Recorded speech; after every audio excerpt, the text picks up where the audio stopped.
जी हाँ दोस्तों, नमस्कार, स्वागत, आदाब, तहसील भैया। अब बात कर रहे हैं भैया ट्रेंडिंग स्टार का न्यू सॉन्ग भैया काफ़ी मस्त और काफ़ी तेज़ी से भैया वायरल हो रहा है। और यूट्यूब पे गाना भैया ट्रेंड में भैया धकाधक चल रहा है भैया। 5 नंबर ट्रेंडिंग में गाना चल रहा है भैया, गर्मी हाय हाय गर्मी। मतलब गाना भैया ज़बरदस्त और काफ़ी मस्त और काफ़ी सुपर डुपर हिट सॉन्ग मज़ेदार के साथ काफ़ी चिंगी मिंगी है भाई। चिंगी मिंगी तो होना चाहिए क्योंकि बहुत दिनों के बाद भैया चुनाव प्रचार ख़त्म होने के बाद भैया ट्रेंडिंग स्टार का पहला गाना आया है। और गाना भैया आता ही 5 नंबर ट्रेंडिंग में आके भैया तहलका मचाना शुरू कर चुका है। हाय हाय गर्मी भैया, गर्मी का मौसम वाला गाना भैया, गर्मी में हाय हाय तो होता ही है।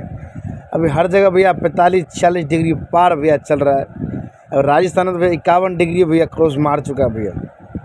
लेकिन भैया गाना हाय हाय गर्मी इतना मस्त और इतना सुपर डुपर हिट भैया। गाना में काम किया भैया ट्रेंडिंग स्टार के, खुद का आवाज़ दिए और खुद का चैनल पे भी भैया गाना लाए हैं, जिस चैनल का नाम है खेसारी म्यूजिक वर्ल्ड।